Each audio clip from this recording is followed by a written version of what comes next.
السلام علیکم ورحمۃ اللہ وبرکاتہ۔ وعلیکم السلام ورحمۃ اللہ وبرکاتہ۔ ان الحمد للہ نحمده ونستعینه ونستغفره ونؤمن به ونتوکل علیہ ونعوذ باللہ من شرور انفسنا ومن سیئات اعمالنا من يهده الله فلا مضل له ومن يضلل فلا هادي له وأشهد أن لا إله إلا الله وحده لا شريك له وأشهد أن محمدا عبده ورسوله صلى الله عليه وسلم. أما بعد فإن خير الحديث كتاب الله وخير الهدي هدي محمد صلی اللہ علیہ وسلم وشر الامور محدثاتها وكل محدثة بدعة وكل بدعة ضلالة وكل ضلالة في النار. اعوذ باللہ السمیع العلیم من الشیطان الرجیم من حمده ونفخه ونفثه. بسم اللہ الرحمن الرحیم. اتل ما اوحی الیک من الکتاب واقم الصلاة ان الصلاة تنہی عن الفحشاء والمنکر ولذکر اللہ اکبر.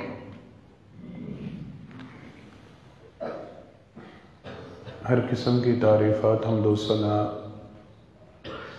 اللہ رب العالمین کے واسطے خاص ہیں. انگن لا تعداد بے شمار درود و سلام ہو امام الانبیاء حبیب کبریا جناب محمد مصطفیٰ صلی اللہ علیہ وسلم کی ذات گرامی پر.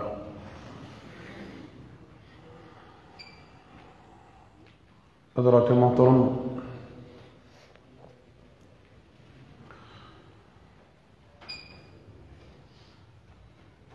دین میں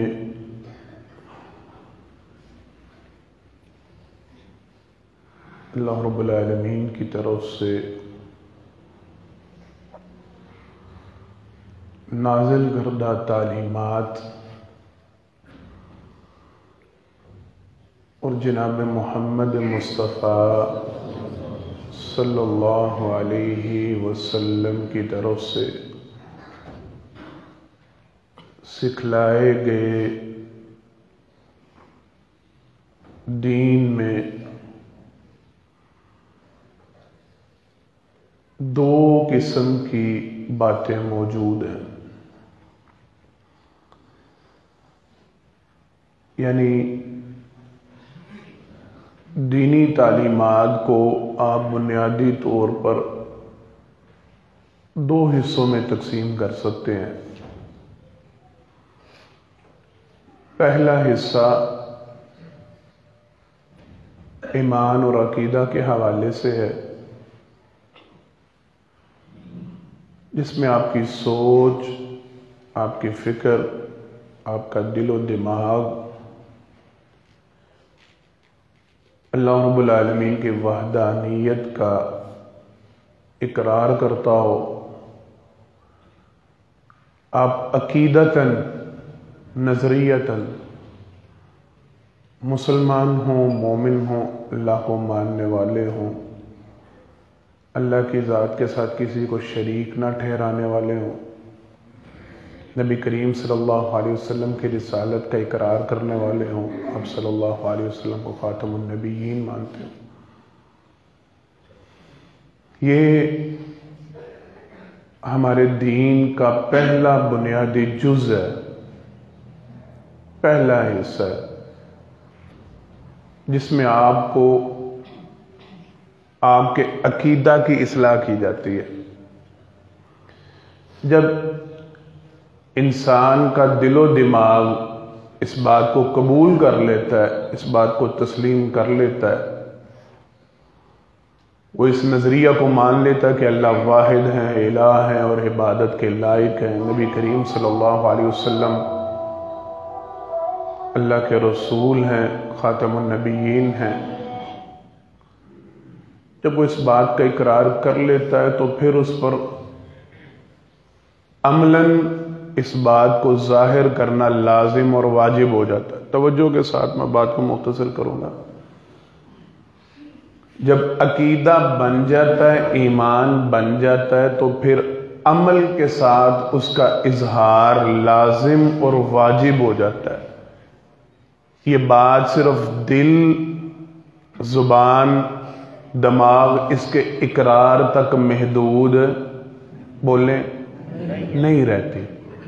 یہ بہت بڑا مسئلہ ہے۔ بات بظاہر آپ کو چھوٹی سی معلوم ہو رہی ہے، یا شاید آپ کو تھوڑی سی مشکل معلوم ہو رہی ہے، لیکن ہمارے مسلمانوں کا 80 سے 90% توجہ کے ساتھ چھوڑ دیں، بس اب میری طرف متوجہ رہیں، ہمارے مسلمانوں کا 80 سے 90% افراد کا مین بنیادی مسئلہ یہ ہے۔ ہمیں اس مسئلے کی آج تک سمجھ نہیں آ رہی۔ ہم لوگ یہ سوچ رہے ہیں، یہ سمجھ رہے ہیں، ہم میں سے اکثریت 80 to 90%، 80 سے 90% افراد، ان کا ذہن یہ ہے، ان کی سوچ اور فکر یہ ہے کہ اگر آپ صرف دلی طور پہ، دماغی طور پہ اور زبانی لسانی طور پہ آپ ایمان کا اقرار کر دیتے ہیں، آپ مسلمان ہونے کا اظہار کر رہے ہیں، آپ نے اپنا نام مسلمانوں والا رکھ دیا، آپ نے کلمہ طیبہ پڑھ لیا، آپ نے اپنے آپ کو مسلمان کہہ دیا، تو یہ کافی ہے۔ عملاً وہ اس کا اظہار نہیں کرتے، عملاً نہ وہ نمازیں پڑھتے ہیں، نہ وہ قرآن پڑھتے ہیں۔ کتنے % لوگ نماز پڑھتے ہیں؟ سمجھ رہے ہیں نا بات؟ نہ وہ نماز پڑھتے ہیں، نہ وہ قرآن پڑھتے ہیں، نہ وہ زکوٰۃ کا اہتمام کرتے ہیں، نہ ان کو حج اور عمرہ میں دلچسپی ہے، نہ وہ صدقہ و خیرات کا اہتمام کر رہے ہیں۔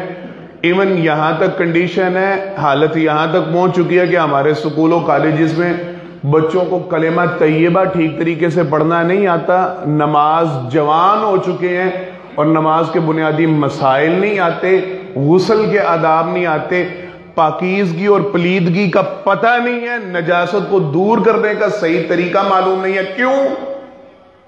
ان کے دماغوں میں، ان کے دلوں میں یہ بات بیٹھ گئی ہے، یہ بٹھا دی گئی ہے، زبان کا اقرار، دل کا اقرار اور تمہارے دماغ کا اقرار یہ کافی ہے، بس ٹھیک ہے ہم ہیں تو مسلمان نا، صرف زبان سے اظہار تو کر دیا نا، کلمہ طیبہ تو پڑھا نا، نام تو مسلمانوں والا رکھا ہے، عملاً اس کا اظہار ہو رہا ہے یا نہیں ہو رہا، ان کا ذہن یہ بن چکا ہے، ان کی سوچ یہ بن چکی ہے، اور بس ٹھیک ہے مسلمان ہے، اللہ بڑا غفور ہے، اللہ بڑا رحیم ہے، اللہ بڑا کریم، اللہ معاف کرنے والا ہے۔ یہ سوچ اور نظریہ اور فکر غلط ہے۔ دین مکمل تب ہوتا ہے، دین ظاہر تب ہوتا ہے، دین اپنی کاملیت کو پہنچتا تب ہے جب آپ زبان، دل، دماغ اس کے اقرار، اظہار کے ساتھ عملاً دین کا اظہار کریں گے۔ آپ کا عمل اس بات کی گواہی دے گا۔ جناب محمد مصطفیٰ صلی اللہ علیہ وسلم کی حدیث مبارک اور معروف حدیث مبارک، آپ صلی اللہ علیہ وسلم نے ارشاد فرمایا تھا، کلمہ طیبہ لا الہ الا اللہ۔ میری بات تھوڑی سی دوسری طرف نکل رہی ہے، لیکن انشاءاللہ میں اپنے بات کو واپس لے کے آتا ہوں۔ کلمہ طیبہ، جناب محمد مصطفیٰ صلی اللہ علیہ وسلم نے فرمایا یہ جنت کی چابی ہے، اس کے ذریعے بندہ جنت میں داخل ہوگا، لیکن فوراً وضاحت فرمائی آپ صلی اللہ علیہ وسلم نے، فرمائی یہ نماز، روزہ، زکوٰۃ یہ اس کے دندانے ہیں۔ چابی کے دانت ہوتے ہیں نا، چابی پلین ہو تو تالا کھلتا ہے، آپ چابی میکر کے پاس جائیں، اس کے پاس پلین چابیاں کئی پڑی ہوتی ہیں، وہ ساری بننے سے پہلے مکمل پلین ہوتی ہیں، ان سے تالا کھلتا ہے نہیں، جب تک وہ ان کے اوپر اس کے دانت نہیں بناتا، دندانے نہیں بناتا، اس وقت تک چابی کام کی نہیں۔ آپ صلی اللہ علیہ وسلم نے فرمایا کلمہ طیبہ یہ جنت میں داخلے کی چابی ہے، اور یہ جو عمل ہے نا، نماز، روزہ، زکوٰۃ، یہ اس کے دانت ہیں، دانت لگے ہوں گے تو چابی جنت کا دروازہ کھولے گی، وگرنہ جنت کا دروازہ کھولنا۔ یہ عقیدہ اور نظریہ سب سے پہلے درست کرنا ہے۔ اگر کسی کی سوچ اور فکر یہ ہے نا کہ صرف زبان سے اقرار کافی ہے، عملاً اظہار کافی نہیں، یہ سوچ اور فکر غلط ہے۔ پہلی بات، اللہ رب العالمین نے جو دین کی تعلیمات دی ہیں، جناب محمد مصطفیٰ صلی اللہ علیہ وسلم نے جو دین سکھلایا ہے، ان میں سب سے پہلا اور ضروری ترین عمل دین میں داخل ہوتے ساتھ ہی جو چیز آپ کے اوپر سب سے پہلے لازم واجب فرض ہو جاتی ہے عملاً، اور جس کے متعلق ایک لمبا چیپٹر ہے، صرف اشارے کر فرمایا جس کے پاس یہ عمل ہوگا اس کے پاس کل قیامت کے دن جہنم سے بچ کے جنت میں پہنچنے کے لیے، پل صراط کو کراس کرنے کے لیے نور ہوگا، برہان ہوگی، دلیل ہوگی ایمان کی۔ وہ واحد عمل آپ صلی اللہ علیہ وسلم نے فرمایا نماز ہے۔ بات سمجھ میں آئی ہے؟ دین میں داخل ہونے کے بعد میں نے آپ کو دو کنڈیشنز بتا دی ہیں۔ ایمان میں سے آپ جب عمل میں داخل ہوتے ہیں، عملاً اس کا اظہار کرنے لگتے ہیں، تو سب جس کے پاس نماز نہ ہوگی اس کے ایمان کی دلیل سمجھ گئے بات کو؟ پہلا عمل لازم عمل، ضروری عمل، جس کی بنیاد پہ انسان یہ ثابت کر پائے گا کہ وہ واقعی ایمان والا ہے، وہ واقعی مسلمان ہے، اور وہ واقعی پل صراط کو پار کرنے کے قابل ہے، وہ واحد عمل کیا ہے؟ نماز ہے۔ یہ پہلا ضروری۔ حضرات محترم، نماز کے حوالے سے علماء کرام اکثر خطبات میں، دروس میں بیان کرتے ہیں۔ میں آج آپ سے 4 باتیں بنیادی طور پہ کرنے آیا ہوں۔ ان میں نے کوشش یہ کرنی ہے، میں وہ ظاہری باتیں جو ہم عمومی طور پہ سنتے ہیں، وہ عام گفتگو یا احادیث مبارکہ کا وہ ذخیرہ جو بہت زیادہ بیان ہوتا ہے، جو بہت زیادہ سنایا جاتا ہے، میں اسے تھوڑا سا گریز کر کے آپ کو چند ایک ایسی باتیں بتانا چاہتا ہوں جو ہماری نماز کے ساتھ دلچسپی کو انشاءاللہ بڑھائیں گی، اور میں اور آپ کوشش کریں گے ان باتوں کو سن کے انشاءاللہ نماز کے پابند بنیں گے انشاءاللہ۔ پہلی چیز اور ضروری ترین چیز، بڑی توجہ سے سمجھیے گا، میں نے نماز کے حوالے سے میں پھر وضاحت کر دوں، ایک بہت وسیع چیپٹر ہے، دین کا اہم ترین اور بنیادی ترین جز ہے۔ نبی کریم صلی اللہ علیہ وسلم نے اس کو اقامت دین کا ہے، اماد الدین کا ہے، دین کا بنیادی ستون کا ہے۔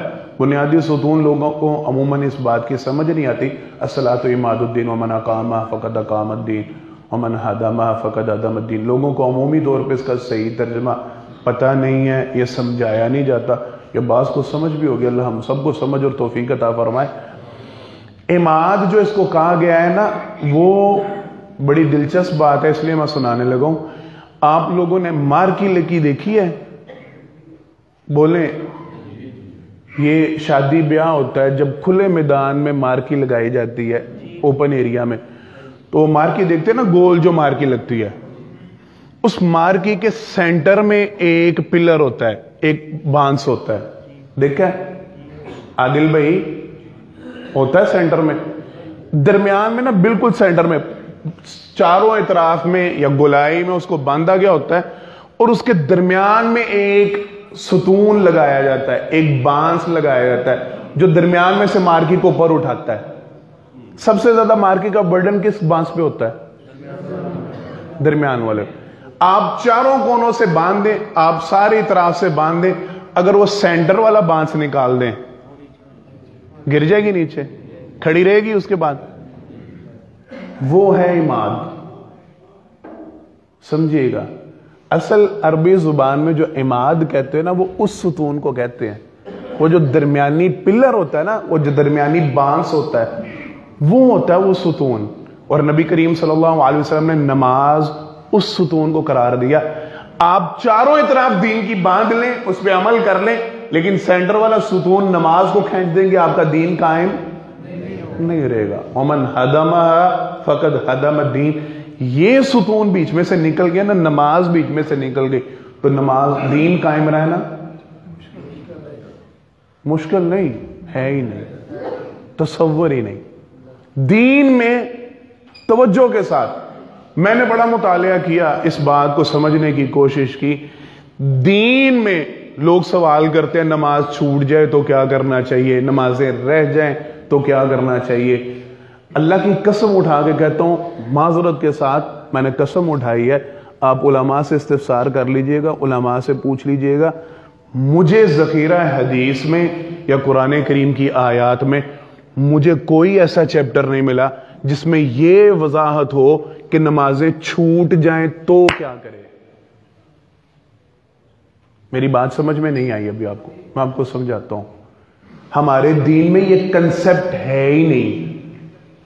یہ علماء تجدید اجتہاد کرتے ہیں. وہ خود بتاتے ہیں مسئلہ کہ اگر آپ کی بہت زیادہ نمازیں چھوٹ گئی ہیں تو آپ کلمہ طیبہ پڑھیں, مسلمان ہو جائیں نئے سرے سے, تو پچھلے گناہ معاف ہو جائیں گے. یہ مسلمانوں کو سکھانے سمجھانے کے لیے ہمارے علماء کا اجتہاد ہے. وگرنہ دین میں یاد رکھے کوئی ایسا موضوع نہیں. میں چیلنج کر رہا ہوں آپ کو, کسی عالم سے کہیے گا ذخیرہ حدیث میں کوئی حدیث دکھائیں جس میں یہ ثابت ہوتا ہو کہ نمازیں چھوٹ جائیں تو کیا کریں. اسلام میں ایسا کوئی چیپٹر ہی نہیں ہے. قرآن کریم میں ایسی کوئی وضاحت نہیں. کیوں؟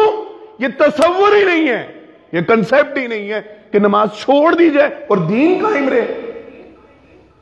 اب بات سمجھ میں آئی ہے؟ جن ساتھیوں نے کہا تھا نا کہ عمارت قائم رہنا مشکل ہے, یہ میں ان کے لیے کہہ رہا ہوں.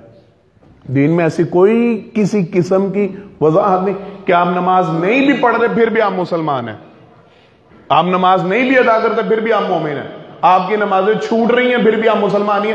دین میں ایسا کوئی تصور ہے ہی نہیں. نماز چھوڑنے کا, نماز چھوٹ جانے کا, نماز ڈیلے ہونے کا ہے, لیٹ ہونے کا ہے. اگر کسی کی نماز میں تاخیر ہوگی یا وہ کیا کرے یہ ملتا ہے, لیکن چھوٹ جائے, رہ جائے, چھوڑ دے, پڑھے ہی نہ. آج 3 پڑھی, آج 2 پڑھی, آج 1 پڑھی, آج 2 رہ گئی. اللہ کی قسم اٹھا کے کہتا ہوں, پھر دوسری مرتبہ قسم اٹھا رہا ہوں, میں نے جتنا ذخیرہ حدیث کا مطالعہ کیا, میں نے جتنا قرآن کا مطالعہ کیا, تایا جی گل سمجھ آ رہی, مجھے آج تک نہیں ملا کہ آپ دین میں بھی ہوں, مسلمان بھی ہوں, ایمان والے بھی ہوں اور آپ کی نمازیں بھی چھوٹ رہی ہوں. اسلام میں ایسا کوئی چیپٹر ہے ہی نہیں. میری بات سمجھ میں آ گئی ہے؟ تو لہٰذا یہ دینی کنسپٹ نہیں ہے کہ آپ نماز ادا نہیں بھی کر رہے پھر بھی آپ مسلمان ہیں, آپ نماز پڑھ نہیں رہے پھر بھی آپ نہیں. واحد حال یہی ہے. ہمارے ہاں بعض لوگ جو کہتے ہیں نا کہ نمازیں رہ جائیں تو ایک کے ساتھ ایک نماز اور ادا کر لیا کریں, اللہ کی قسم جھوٹ ہے. میں بڑی ذمہ داری سے یہ بات کہہ رہا ہوں, یہ جھوٹ ہے, یہ فراڈ ہے, یہ آپ لوگوں کے ساتھ دھوکہ ہے. ان سے پوچھا کریں کسی حدیث سے یہ عمل ملتا ہے کہ ظہر کی نماز ڈبل کر کے پڑھیں, 2 نمازیں پڑھیں, پچھلی رہ گئی ہوئے گی تھی پوری. نہیں, ایک ہی طریقہ ملتا ہے علماء سے, جو صحیح طریقہ ملتا ہے وہ کہتے ہیں کلمہ. میں نے حافظ عبد المنان نور پوری رحمہ اللہ, اللہ ان کی قبر پر کروڑوں رحمتیں نازل کرے, میں نے ان سے یہ ان کی زبان سے بھی یہ مسئلہ سنا. وہ کہتے تھے واحد حل یہ ہے, اگر کسی کی نمازیں پچھلی رہ گئی ہیں تو واحد حل یہ ہے کلمہ پڑھے, دوبارہ نئے سرے سے مسلمان ہو. اس کا مطلب ہے جو پچھلی زندگی گزر گئی بغیر نمازوں کے وہ اسلام کی حالت میں نہیں گزری. نئے سرے سے کلمہ پڑھے, نئے سرے سے مسلمان ہو, اللہ سے معافی مانگے, توبہ کرے, استغفار کرے, پھر پچھلی نمازوں کا کفارہ. یہ حل ہے. تو ذرا اپنے گھروں میں دیکھیں, ہمارے گھروں میں کتنے مسلمان رہ رہے ہیں, ہمارے بیوی بچوں میں کتنے مسلمان ہیں, ہماری بہنوں بیٹیوں میں کتنے مسلمان ہیں, ہمارے اعزا و اقربا میں یہ مسئلے بھی چلیں گے. یہ غور و فکر کرنا ہے. میں جو 4 باتیں آپ کو بتانے آیا ہوں بڑی توجہ سے وہ سننی ہے. میں کوشش کر رہا ہوں عام باتیں آپ کو نہ بتاؤں, خاص باتیں وہی ہوں گی لیکن ان کا رنگ ذرا خاص ہوگا. ہمیں نماز کی ضرورت کیوں ہے؟ نماز کی اہمیت پہ درس تھا, تایا جی کا حکم تھا, تو میں نے آپ کو بتانا ہے ہمیں نماز کی ضرورت کیوں ہے. یہ تو سن لیا نا, نماز کی اہمیت, فضیلت, فضائل اور سارا کچھ معاملہ. ہمیں نماز کی ضرورت کیوں ہے, ہم نے نماز پڑھنی کیوں ہے. میں نے تھوڑا سا اس بات پہ آپ سے گفتگو کرنی ہے آج. ہم میں سے ہر بندہ خطا کا پتلا ہے, ہم میں سے ہر بندہ گناہگار ہے, ہم سے گناہ ہوتے رہتے ہیں. ایک بات بڑی توجہ سے یہ ذرا سمجھیے گا, یہ میں سمجھانے کی غرض سے آپ کو بتا رہا ہوں. انسان کی کسی بھی لمحہ میں 2 کنڈیشنز ہوتی ہیں. کتنی؟ 2 صورتیں ہوتی ہیں. 2 صورتوں میں سے کسی ایک صورت میں بندہ کسی بھی وقت ہو سکتا ہے, دوسری صورت میں نہیں ہوتا. توجہ کے ساتھ میں دوبارہ سمجھاتا ہوں. آپ ایک گول دائرہ بنا لیں اور درمیان میں ایک لائن لگا دیں. انسان ایٹ اے ٹائم ان دونوں حصوں میں نہیں ہو سکتا, یا ایک حصے میں ہوگا یا دوسرے حصے میں. ڈبہ بنا لیں, اس کے سینٹر میں لائن کھینچ دیں, یہ 2 حصے بن گئے, یہ 2 ہاتھ ہیں. انسان ہر وقت یا ایک سائیڈ پہ ہوگا یا دوسری سائیڈ پہ ہوگا. ایک بندہ ایٹ اے ٹائم دونوں سائیڈوں پہ نہیں ہو سکتا. وہ دونوں سائیڈیں کون سی ہیں؟ یا بندہ اللہ کے قریب ہوتا ہے یا بندہ شیطان کے قریب ہوتا ہے. یہ ایک بڑی توجہ طلب بات اور سمجھنے والی بات میں آپ کو بتانے لگا. ہر بندہ ہر وقت دو حالتوں میں سے ایک حالت میں ہوتا ہے. یا تو وہ اللہ کے قریب ہوتا ہے, یا تو اللہ کا محبوب ہوتا ہے, اللہ کا پیارا ہوتا ہے, اللہ کے پاس ہوتا ہے, یا وہ شیطان کے قریب ہوتا ہے, شیطان کا محبوب ہوتا ہے, شیطان کا پیارا ہوتا ہے. ایٹ اے ٹائم بیک وقت کوئی بھی بندہ دونوں حالتوں میں نہیں رہ سکتا. ایسے نہیں ہو سکتا یہ بندہ اللہ کو بھی بڑا پسند ہے اور شیطان کو بھی بڑا پسند ہے. ایسا ہو سکتا ہے؟ میری بات سمجھ میں آ رہی ہے؟ یا تو اللہ کو پسند ہوگا یا شیطان کو پسند ہوگا. یہ نہیں ہو سکتا اللہ کا بھی محبوب ہو اور شیطان کا بھی محبوب ہو. یہ نہیں ہو سکتا. جس وقت انسان نیکی کی حالت میں ہوتا ہے نا, جس وقت انسان اچھائی کی حالت میں ہوتا ہے, دین کی حالت میں ہوتا ہے, اپنے آپ کو دین کے قریب کر رہا ہوتا ہے, اس وقت قرآن کریم 28واں سپارہ سورہ, سب سے پہلی سورت قد سمع اللہ, کیا نام ہے جی؟ مجادلہ. سورہ مجادلہ میں اللہ رب العالمین نے ان دو کنڈیشنز کو دو گروہوں کی صورت میں, اولئک حزب اللہ اور اولئک حزب الشیطان, اولئک حزب اللہ اور اولئک حزب الشیطان, ان دو گروہوں کی صورت میں اللہ نے بیان کیا سورہ مجادلہ 28 سپارے میں. انسان کی دو کنڈیشن ہوتی ہے, یا وہ حزب اللہ میں شامل ہوتا ہے, اللہ کی جماعت میں شامل ہوتا ہے, یا کس میں شامل ہوتا ہے؟ حزب الشیطان. حزب اللہ میں شامل اس وقت ہوتا ہے جب وہ اللہ کے دین کی طرف مائل ہوتا ہے, عبادت کر رہا ہوتا ہے, دین کے ساتھ ریلیٹڈ ہوتا ہے, دین کے قریب ہوتا ہے, اس وقت وہ حزب اللہ میں شامل ہو جاتا ہے, اللہ کا پیارا, اللہ کا محبوب. جس وقت وہ دین کو چھوڑ کے اللہ کی نافرمانی کر کے دین سے دوری اختیار کر کے گناہوں میں پڑ جاتا ہے, اس وقت وہ حزب الشیطان میں شامل ہونا شروع ہو جاتا ہے. وہ شیطان کا قریبی بن جاتا ہے, وہ شیطان کا پیارا اور محبوب بن جاتا ہے, پھر اللہ سے دور ہوتا ہے. ہم چونکہ انسان ہیں, بتقاضۂ بشریت, ہماری فطرت میں, ہمارے معاملات میں کمزوری ہے, ہم سے گناہ ہوتے ہیں. توجہ کے ساتھ, دن میں کئی بار ایسا ہوتا ہے ہم ایسے سے گناہ کر جاتے ہیں جس کا ہمیں احساس نہیں ہوتا, یا پھر احساس ہو بھی رہا ہوتا ہے تو ہماری عادت بن چکی ہوتی ہے. میں آپ کو آسانی کے ساتھ سمجھاتا ہوں. ہم نے فجر کی نماز ادا کی, الحمدللہ, اللہ کا شکر ہے. نماز ادا کرنے کے بعد ہم گھروں میں جاتے ہیں, معذرت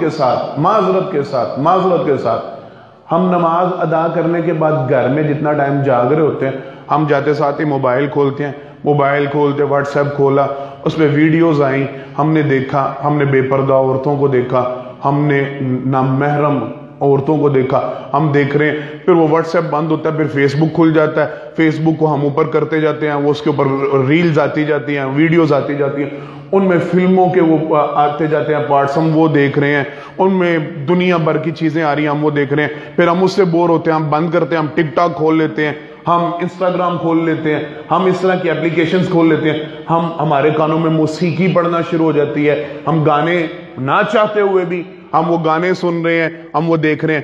پڑھ کے ہم نماز آئیں, ہو رہا ہے ایسا کہ نہیں ہو رہا؟ بولنے. پھر ہم نے اپنے اہل خانہ سے ملاقات شروع کی, گھر والوں سے بات چیت شروع ہوئی, ہم نے بعد میں جھوٹ بولنا شروع کر دی ہماری گفتگو میں. پھر ہم اٹھے, بیدار ہوئے, ناشتہ کیا, کاروبار پہ نکلے, وہاں پہ جا کے ہماری زبان پہ جھوٹ چلنا شروع ہو جاتا ہے.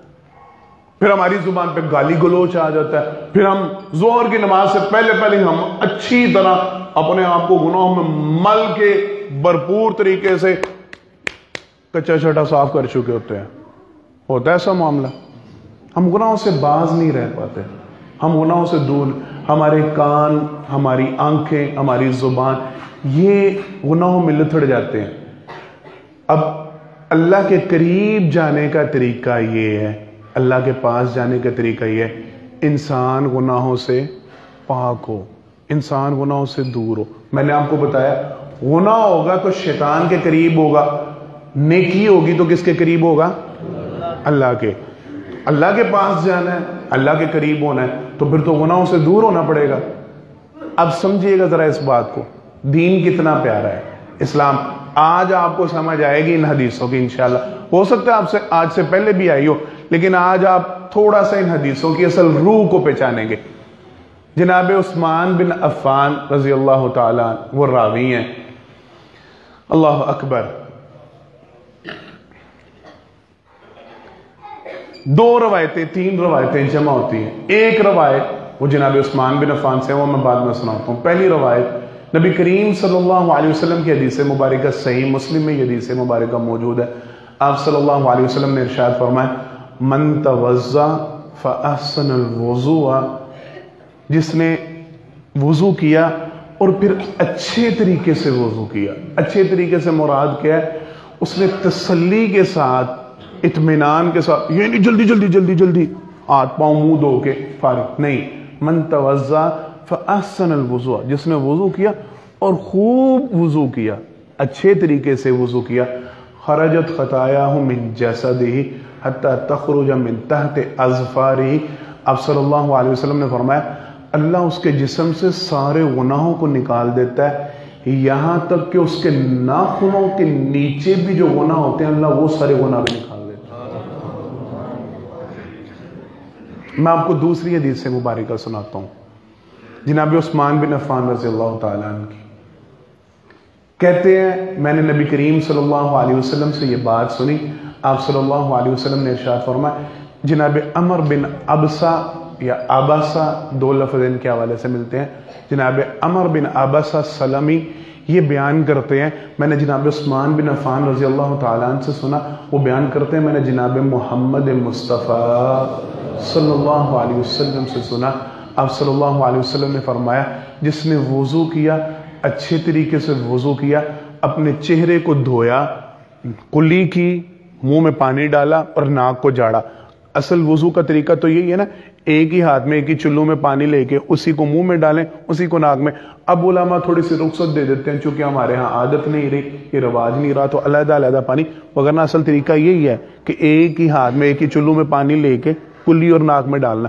اب صلی اللہ علیہ وسلم نے فرمایا جس نے کلی کی اور ناک کو جاڑا اللہ رب العالمین اس کے چہرے، اس میں چہرے کا لفظ آتا ہے، اس کے چہرے، ناک اور منہ کے جتنے گناہ ہوتے ہیں کلی کرنے سے، ناک جاڑنے سے اللہ وہ سارے گناہ معاف کر دیتے ہیں. فرمایا پھر جب اس نے چہرہ کو دھویا، اس کی آنکھوں کے، اس کے چہرے کے جتنے گناہ ہوتے ہیں اللہ سارے گناہ دھو دیتے ہیں. پھر جب اپنے وہ بازو دھوتا ہے، ہاتھ دھوتا ہے، اللہ رب العالمین اس کے ہاتھوں کے سارے گناہ معاف کر دیتے ہیں. فرمایا پھر جب وہ اپنے سر کا مسح کرتا ہے اللہ رب العالمین اس کے سر کے سارے گناہ معاف فرماتے ہیں. فرمایا پھر جب وہ اپنے پاؤں دھوتا ہے اللہ رب العالمین اس کے پاؤں کے سارے گناہ معاف کر دیتے ہیں. آپ صلی اللہ علیہ وسلم نے جناب عثمان بن عفان والی جو حدیث ہے، آپ صلی اللہ علیہ وسلم نے فرمایا جب وہ اچھے طریقے سے وضو کر کے 2 رکعت نماز ادا کرتا ہے. کتنی رکعت؟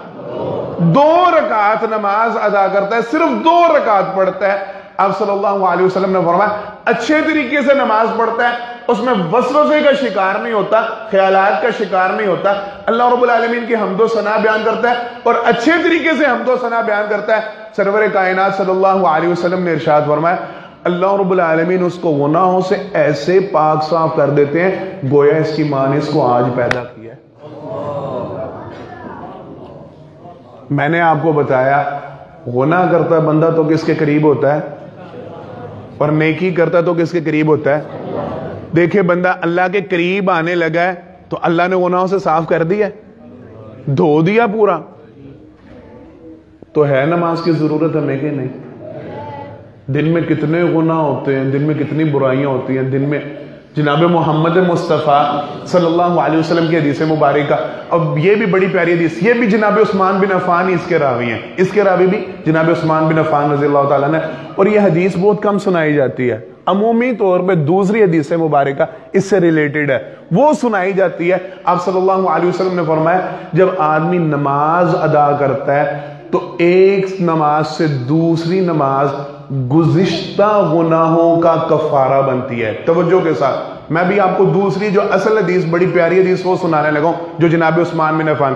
عمومی طور پہ یہ حدیث کوٹ کی جاتی ہے، یہ حدیث سنائی جاتی ہے. آپ صلی اللہ علیہ وسلم نے فرمایا ایک نماز سے دوسری نماز کے درمیانی جو فاصلہ ہے، جو نماز بندہ ادا کر لیتا ہے اس سے پہلے نماز کے درمیان جو گناہ ہوتے ہیں اللہ رب العالمین اس نماز کی وجہ سے پہلی نماز کے گناہ معاف. جناب عثمان بن عفان کی حدیث یہ نہیں ہے، ان کی حدیث پتہ ہے کیا ہے؟ کہتے ہیں میں نے جناب محمد مصطفیٰ صلی اللہ علیہ وسلم سے سنا جس نے اچھے طریقے سے وضو کیا، یہ صحیح مسلم کی حدیث ہے یہ بھی، جس نے اچھے طریقے سے وضو کیا، نماز کو ادا کیا، خشوع و خضوع کے ساتھ، اطمینان کے ساتھ، سکون کے ساتھ ادا کیا، اللہ رب العالمین آنے والی نماز،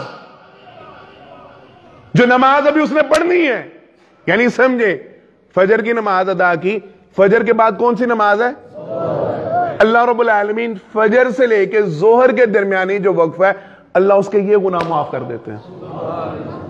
عمومی طور پہ سنایا جاتا ہے جو گزشتہ گزر گئی ہے، یہ واحد حدیث ہے جس میں تذکرہ ملتا ہے جو آنے والی نماز ابھی ہے اس کا جو درمیانی وقفہ ہے، اللہ رب العالمین وہ آنے والی نماز کے درمیانی وقفہ میں جو گناہ ہونے اللہ سارے گناہ معاف کر دیتے ہیں۔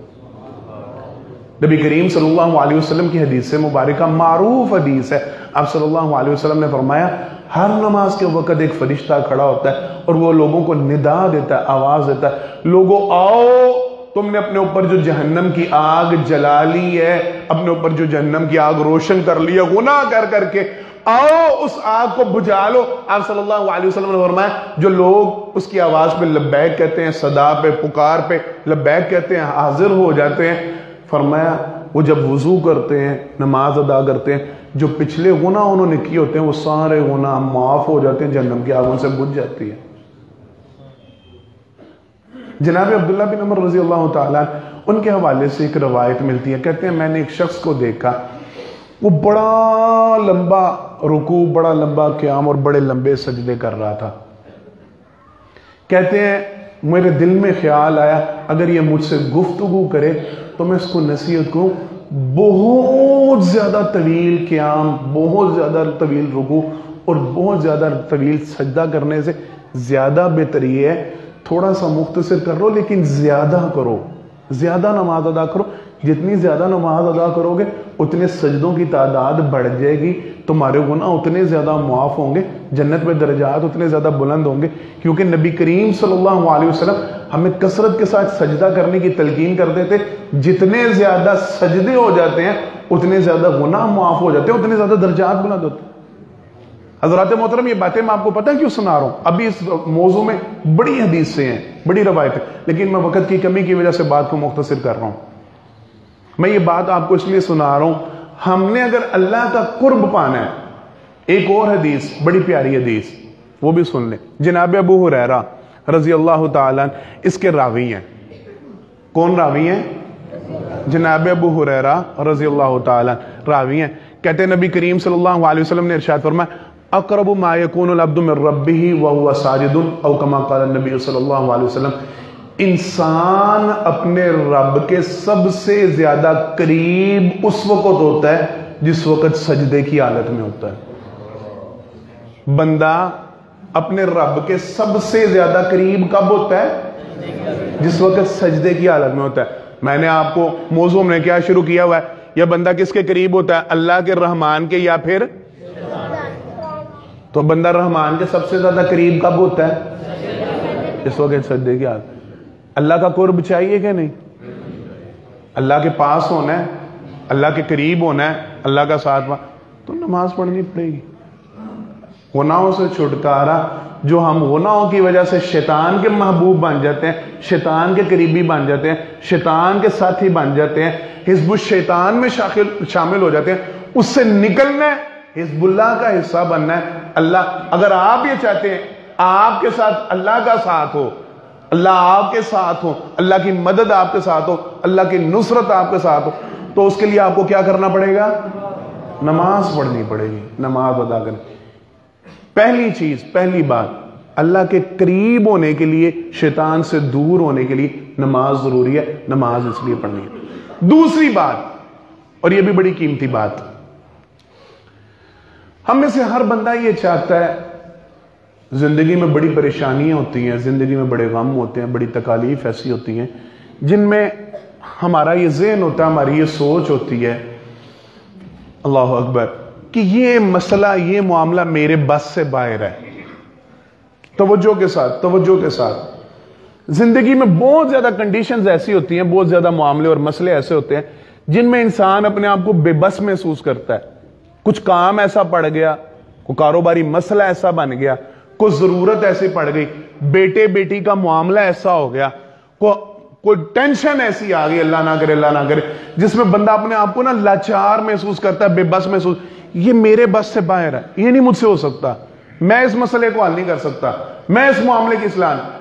اس وقت ایک مسلمان, ایک مومن کے پاس ایک عمل ایسا ہوتا ہے, توجہ کے ساتھ, بھرپور توجہ میری طرف ہو, ایک عمل ایسا ہوتا ہے جو اس وقت انسان کے کام آتا ہے.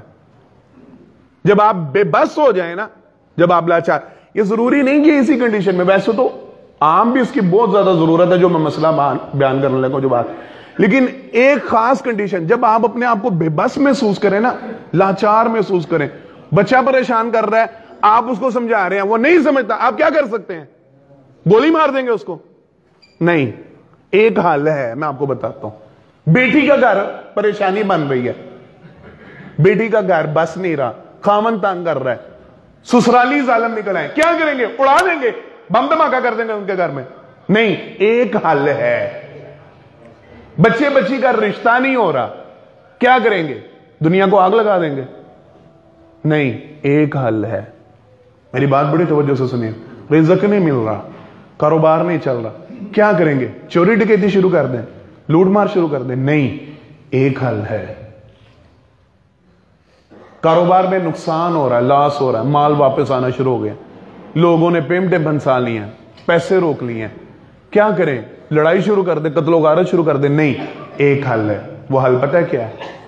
دعا. سمجھیے گا بات, ایک کنڈیشن ہے, ایک حل ہے. سارے مسئلوں کا نا ہم مسلمانوں کے پاس, ہم مومنوں کے پاس, جناب محمد مصطفیٰ صلی اللہ علیہ وسلم کی اب حدیث سمجھیے گا, دعا مومن کا ہتھیار ہے. ہر مسئلے, ہر پریشانی, ہر مصیبت سے لڑنے کے لیے مومن کے پاس ہتھیار کیا ہے؟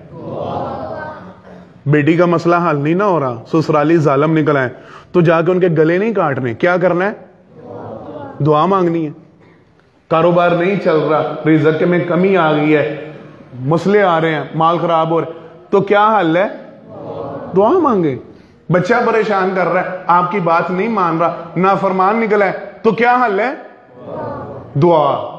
یہ ایک حل ہے, یہ ایک کنڈیشن ہے, یہ ایک صورت ہے. مسلمان کے پاس بے بس ہو جائے نا, جب لاچار ہو جائے, کوئی مسئلہ حل ہوتا نظر نہ آئے, تو ایک حل اللہ نے دیا, وہ کیا ہے؟ اب دعا تو مانگنی ہے. اس کی قبولیت کی بھی کوئی کنڈیشن ہے, توجہ کے ساتھ. میں مانگوں تو صحیح, ہم میں سے اکثر کہتے ہیں نا دعا مانگتے ہیں قبول نہیں ہوتی. کوئی ایک ایسا طریقہ بھی ہے کہ میں دعا مانگوں اور مجھے پتا میری دعا قبول ہو جائے گی؟ اگر ایسا کوئی کنڈیشن, ایسی کوئی صورت مل جائے تو ہے نا پیاری چیز. بولیں, اگر آپ کو بتا دیا جائے آپ اللہ سے مانگیں, جو آپ مانگیں گے اللہ آپ کو عطا کر دیں گے, آپ کو پتا چل جائے, پھر دعا مانگنے کا مزہ ہے کہ نہیں ہے؟ تایا جی پتا ہو میں نے ہاتھ اٹھانے ہیں اور میری دعا قبول ہو جانی ہے, پھر دعا مانگنے کو دل کرے گا؟ پھر دعا مانگنی چاہیے نا. پتا وہ کون سی کنڈیشن ہے, پتا وہ کون سی حالت ہے؟ جناب محمد مصطفیٰ صلی اللہ علیہ وسلم.